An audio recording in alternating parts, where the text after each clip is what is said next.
Организатор этого теракта Шамиль Басаев. Да. Зачем ему это было нужно?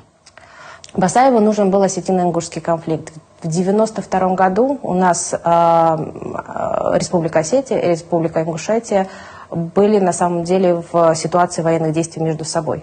Очень сложный конфликт с большими жертвами, совершенно до сих пор не изученный, не разобранный и до сих пор очень кровоточащий.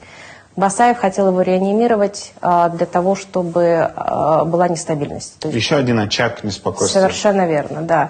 А вот каким образом ему пришла в голову эта мысль? Вот здесь нужно спрашивать спецслужбы Северной Осетии на самом деле. В первую очередь УБОП Северной Осетии, который заслал в отряд Басаева агента Ходова, жителя Осетии. Басаев его перевербовал. Ходова использовали для того, чтобы выманить банду Басаева и взять.